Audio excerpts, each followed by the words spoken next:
அனைவருக்கும் வணக்கம். இன்னைக்கு உற்சாக நியூஸ் சேனலில் எதை பற்றி பார்க்க போகிறேன்னா, நினைத்தாலே முத்தி தரும் அண்ணாமலையார் கோயில் பற்றியும் அதன் சிறப்புகளையும் பற்றி இந்த வீடியோவில் காணலாம். நினைத்தாலே முத்தி தருகின்ற கோயில் அண்ணாமலையார் கோயில். தமிழகத்தின் உள்ள பழமையான கோயில்களின் திருவண்ணாமலை தலமும் ஒன்று. இங்கு சிவபெருமான் அண்ணாமலையார், அருணாச்சலேஸ்வரர் என்றும், அம்பாள் உண்ணாமுலையால், அபித குஜாம்பாள் என்றும் பக்தர்களால் அழைக்கப்படுகிறார். பஞ்சபூத தலங்களின் திருவண்ணாமலை நெருப்பு தலமாகும். மனதில் நினைத்தாலே முக்தி தரக்கூடிய திருவண்ணாமலை ஸ்ரீ அண்ணாமலையார் என்றும் அழைக்கின்றனர். பல்லவர்கள், சோழர்கள், ஹைசலர்கள், விஜயநகர அரசர்கள், நாயக்க மன்னர்கள் என்று பலரும் பல்வேறு காலகட்டங்களில் இந்த கோயில் கட்டுமானங்களில் எழுப்பியிருக்கின்றனர். தற்போது 21 ஏக்கர் பரப்பளவில் பிரம்மாண்டமாக இத்தலம் உள்ளது. முறை பிரம்மனுக்கும் விஷ்ணுவுக்கும் தானே உயர்ந்தவர் என்ற ஆணவம் ஏற்பட்டது. அவர்களின் ஆணவத்தை போக்க அடியும் முடியும் காண முடியாத நெருப்பு பிளமாக காட்சியளித்தார் சிவபெருமான். அதே நெருப்பு பிளமாக அருள் புரியும் தலம் திருவண்ணாமலை. அதனால் அடிமுடி காண முடியாத அண்ணாமலையார் என்று அழைக்கப்படுகிறார் சிவபெருமான். வருணம் என்றால் சிவப்பு நிறத்தில் எரியும் நெருப்பு, சலம் என்றால் மலை என்று பொருள். சிவபெருமான் செந்நிறத்தில் எரியும் நெருப்பின் தன்மை கொண்ட மலையாக எழுந்தருளியிருப்பதால் அருணாச்சலம் என்று பெயர் பெற்றது என்கிறார்கள் மகான்கள். இதிகாச காலத்தின் ஈசன் மகிழ மரத்தடியின் சுயம்பு லிங்கமாக தோன்றினார். அதனால்தான் திருவண்ணாமலையின் தளத்தின் மகிழ மரம் தல விருட்சமாக உள்ளது. முடியும் காண முடியாதபடி ஆக்ரோஷமாக தீம்பிழம்பாக நின்ற ஈசன் மனம் குளிர்ந்து மலையாக மாறிய போது அவரிடம் விஷ்ணுவும் பிரம்மாவும் இவ்வளவு பெரிய மலையாக இருந்தால் எப்படி மாலை போட முடியும், எப்படி அபிஷேகம் செய்ய முடியும் என்று கேட்டனர். இதைத் தொடர்ந்து ஈசன் மலையடிவாரத்தின் சுயம்பு லிங்கமாக தோன்றியதாக தல புராணத்தில் குறிப்பிடப்பட்டுள்ளது. ஒவ்வொரு பௌர்ணமி என்றும் சித்தர்கள் திருவண்ணாமலை அறையும் அன்னையும் தரிசித்து செல்கிறார்கள் என்பது ஐதீகம். அதனால் பௌர்ணமி என்று கிரிவலம் வந்தால் துயர் அனைத்தும் நீங்கி செல்வ வளம் பெருகும் என்பது நம்பிக்கை. கிரிவல பாதையின் அஷ்டலிங்க வடிவில் அருள்பாலிக்கிறார் சிவபெருமான். இந்த அஷ்டலிங்கங்களை வழிபட்டால் நினைத்தவை யாவும் நடக்கும் என்பது ஐதீகம். கிரிவல பாதையில்தான் இடுக்கு பிள்ளையார் சந்நிதியும் அமைந்திருக்கிறது. சிறு துவாரம் வழியே உள் நுழைந்து விநாயகரை வழிபட்டால் குழந்தை பேரு சதிக்கும் என்பது பக்தர்கள் அனுபவ பகிர்வு. இடைக்காட சித்தர சமாதி அடைந்த திருத்தலம் இது. திருவண்ணாமலையிலும் மலையை ஒட்டிய காட்டுப்பகுதிகளிலும் இன்றும் பல்வேறு சித்தர்கள் அரூபமாக வாழ்ந்து வருவதாக நம்பப்படுகிறது.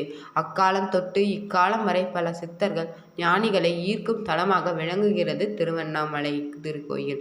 திருவண்ணாமலையின் எழுந்தருளியிருக்கும் முருகப்பெருமான் தான் அருணகிரிநாதரை ஆட்கொண்டு அருள்பாலித்தவர். நினைத்தாலே முக்தி தரும் திருவண்ணாமலை தரிசித்து பேறு பெறுவோம். பிரம்மாவிற்கும் திருமாலுக்கும் தங்களுக்குள் யார் பெரியவர் என வாக்குவாதம் எழ இடையில் நெருப்பு பிளம்பு தோன்ற நம்மில் யார் இதன் அடியையும் முடியும் கண்டறிவரே நம்மில் பெரியவர் என உரைத்தனர்.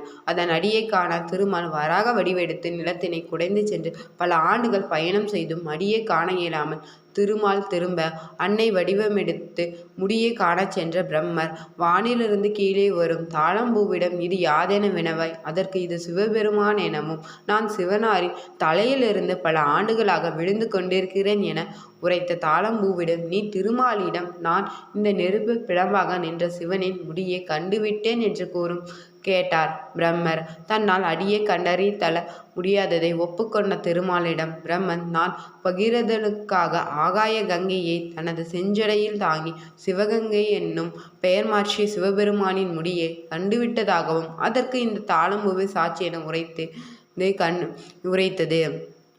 நீ எனக்கு ஒரு குழந்தைக்கு ஒப்பானவென கூறி எள்ளி நகையாடியதால் ஆத்திரமுற்ற சிவன் பத்ம கர்ப்பத்தின் பிரம்மன் திருமாலின் முக்தி கமலத்தின் தோன்றுவார் எனவும் தாளம்பூ சிவபூசையின் இனிமேல் பயன்படாதெனவும் உரைத்தார். தாளம்பூ தன்னிடம் மன்னிப்பு கேட்டதற்கிணங்க சிவன் நான் புவியில் எனது பக்திக்காக குழந்தையாக அவதரித்த உத்திர கோஷ மங்கையிலும் திருத்தலத்திலும் மட்டும் பயன்படுவாய் எனவும் மறுனார். திருமாலால் தன்னை அளக்க இயலாததால் திருமாலை சிறியார் என உரைப்பார்களெனவும் பிரம்ம கேட்ட மன்னிப்பினால் அவருக்கு வழிபாடு நிகழ வேண்டும் எனவும் சிவபெருமான் சிவலிங்கத்தின் அடிப்பாகத்தில் பிரம்மர், நடுப்பாகத்தில் திருமால், மேல்பாக்கத்தில் சிவனும் நின்று சிவலிங்கமாக தோன்றினார் எனவும் கூறப்படுகிறது. தன்னை நோக்கி தவமேற்றிய பார்வதியை தன்னுடைய இடப்பாக்கத்தில் அமர்த்தி அர்த்தநாதீஸ்வரராய் பின் நின்ற பெருமைக்குரிய உரிய தலம் இத்தலம். திரு அண்ணாமலையார் நினைக்க முக்தி என்பது பக்தர்களால் போற்றப்படும் சிறப்பு வாய்ந்த தலமாகும். நால்வர் என்று அழைக்கப்படும் அப்பர், சுந்தரர், சம்பந்தர், மாணிக்கவாசகர்கள் ஆகியோர் தேவாரம் பதிகங்களை பாடியுள்ளனர். இத்தலத்தின் மூலவர் சிவபெருமான் என்றாலும் இங்குள்ள முருகன் மீது அருணகிரிநாதர் பாடல்களை பாடியுள்ளார். இத்தலத்தின் உள்ள மலை எல்லா யுகங்களிலும் அழியாமல் இருப்பதாகவும் இம்மலையானது சிவபெருமானே என்று சைவர்கள் நம்புகிறார்கள். இதனால் இம்மலையை வலம் வருதலை கடைபிடிக்கின்றனர். இவ்வாறு மலையை வலம் வருதல் கிரிவலம் என்றும் அழைக்கப்படுகிறது.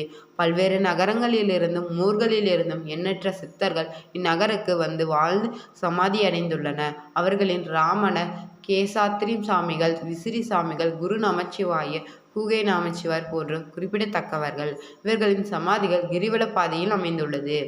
காசியில் இறந்தால் முக்தி, திருவாரூரில் பிறந்தால் முக்தி, சிதம்பரத்தை தரிசித்தால் முக்தி கிடைக்கும். ஆனால் நினைத்தாலே முக்தி தரும் தலம் திருவண்ணாமலை பஞ்சபூத தலங்களின் அக்னி தலமாக குறிப்பிடப்படுகிறது. தேவார பாடல் பெற்ற 274 சிவாலயங்களில் இது 233வது தேவார தலமாகும். அம்மனின் 51 சக்தி பீடங்களில் இது அருணை சக்தி பீடமாகும். முருகப்பெருமானுக்கு அறுபடை வீடு இருப்பது அனைவருக்கும் தெரிந்த விஷயம்தான். இதேபோல் விநாயகருக்கும் அறுபடை வீடு இருக்கிறது. இத்தலத்தின் கிளிகோபுரத்தின் கீழ் இடது பக்கம் உள்ள அல்லல் போக்கும் விநாயகர் சன்னதி விநாயகரின் முதல் படை வீடாகும். இத்தல இறைவன் அருணாச்சலேஸ்வரராகவும் அம்பிகை முலையம்மையாகவும் வீற்றிருப்பது பக்தர்களுக்கு அருள்பாலிக்கின்றன. திருவண்ணாமலை அருணாச்சலேஸ்வரர் திருக்கோயில் சுமார் 25 ஏக்கர் பரப்பளவில் பிரம்மாண்டமாக அமைந்துள்ளது. கோயிலின் 9 கோபுரங்கள் உள்ளன. 6 பரிகாரங்கள், 142 சந்நிதிகள், 22 பிள்ளையார்கள், 306 மண்டபங்கள், 1000 தூண்கள் கொண்ட ஆயிரங்கால் மண்டபமும் உள்ளது. அதனடியில் பாதாள லிங்கம் மற்றும் 43 செப்புச் சிலைகள், திருமண மண்டபம், அண்ணாமலையார் பாத மண்டபம் என அமைந்த கோயில் இது. சிவகங்கையின் தீர்த்தம், பிரம்ம தீர்த்தம் என 2 பெரிய குளங்கள் கோயிலின் உள்ளேயே அமைந்துள்ளது. இது சிறப்பாகும். கோயிலில் நடைபெறும் திருவிழாக்கள் பார்த்தோம்னா பிரம்மோற்சவம், ஆனி மாத பிரம்மோற்சவம், மாசி மகா தீர்த்தவாரி, கார்த்திகை தீபம், பரணி தீபம், மகா தீபம், பங்குனி உத்திரம், திருக்கல்யாண உற்சவம் ஆகிய திருவிழாக்கள் ஆண்டுதோறும் நடைபெறுகிறது. வருடத்தின் எல்லா மாதங்களிலும் ஏதாவது ஒரு திருவிழா இத்தலத்தில் நடந்து கொண்டே இருப்பது சிறப்பு. ஒவ்வொரு மாதமும் பிரதோஷ விழா சிறப்பாக நடைபெறுகிறது. தினமும் 6 கால பூஜையும் நடைபெறுகிறது. சிவன் கோயில்களில் அனைத்திலும் சிறப்பு வழிபாடு திங்கட்கிழமைகளில் இருக்கும். சோமவாரம், சோம பிரதிஷ்னம் போன்றவற்றின் மூலம் நாம் இந்த உண்மையை அறிந்து கொள்ளலாம். ஆனால் திருவண்ணாமலை அக்னிமலை. அக்னிக்குரிய நாள் செவ்வாய்க்கிழமை. அக்னிக்குரிய கிரகம் அங்காரம். ஆகவே இந்த கோயிலில் மட்டுமே சிவபெருமானுக்கு செவ்வாய்க்கிழமை அன்றுதான் விசேஷ வழிபாடு நடக்கிறது. செவ்வாய்க்கிழமை என்று வழிபடுவோர் பிறவி பிணியிலிருந்து விடுபடலாம் என்றும் புராணங்கள் கூறுகின்றது. உண்மைக்கு இடைபாகம் கொடுத்த சிவன் கைலாயத்தின் ஆழ்நிலை தியானத்தில் இருந்த ஈசனின் கண்களை அன்னை பராசக்தி விளையாட்டாக மூடியதால் இப்பிரபஞ்சமே இருண்டது. அனைத்து ஜீவராசிகளும் துன்பத்திற்குள்ளாகின. இதனால் ஏற்பட்ட பாவத்தை போக்க பூலோகம் வந்து காஞ்சிபுரம் கம்பை நதிகரையில் அன்னை காமாட்சியாக தவம் புரிந்தாள். ஒரு நாள் கம்பை நதியின் வெள்ளப்பெருக்கு ஏற்பட்டது. அன்னை காமாட்சி தன் அமைந்த சிவலிங்க கரையாமல் இருக்க மார்போடு சேர்த்து தன் அணைத்து கொண்டார். இதனால் அன்னையின் பாவத்தை சிவபெருமான் நீக்கினார். அப்போது அன்னை காமாட்சி, ஐயனே, நீங்கள் என்னை எப்போதும் பிரதியதிர்க்க நீங்கள் திருமேனியின் எனக்கு இடம்பாகம் தந்தருள வேண்டும் என வேண்டினார். அதற்கு சிவபெருமான் அண்ணாமலை சென்று தவம் செய்ய வேண்டும் என்றார். அவ்வாறே உமையும் தவம் செய்தாள். கார்த்திகை மாதத்தில் பௌர்ணமியையும் கிருத்திகையும் சேரும் நாளில் மலையின் மீது பிரகாசமான ஒளி ஒன்று தோன்றியது. அப்போது மலையை இடதுபுறமாக சுற்றி என்ற அசிரீரி ஒலித்தது. அவ்வாறே கிரிவலம் சென்ற அன்னையை அழைத்து தனது திருமேனியின் இடபாகத்தை அழித்து ஆட்கொண்டார் சிவபெருமான். அர்த்தநாரீஸ்வராக காட்சியளித்தார். இதை நினைவு கூறும் விதமாக அண்ணாமலையில் மகாதீபம் ஏற்றப்படுகிறது. திருவண்ணாமலைக்கு வந்து அருணாச்சலேஸ்வரரையும் அன்னை உமையாயும் வழிபட்டால் மனத்துயரங்கள் நீங்கும். திருமண வரம், குழந்தை வரம், வியாபார விருத்தி, பதவி உயர்வு, வேலை வாய்ப்பு, சுய தொழில் வாய்ப்பு என எந்த வேண்டுதல் என்றாலும் இத்தலம் வந்து ஈசனை வழிபட்டால் நிச்சயம் நிறைவேறும் என்பது நம்பிக்கை. நீண்ட நாள் நோயினால் பாதிக்கப்பட்டவர்கள், பிரிந்து வாழும் தம்பதிகள், குடும்ப பிரச்சனைகள், பொருளாதார பிரச்சனைகள், மன உளைச்சல்கள் போன்ற அனைத்து பிரச்சனைகளையும் போக்கும் தலம் இது. அதோடு பிறவி சுழற்சியிலிருந்து விடுதலை அளித்து முக்தியும் தருகிறது.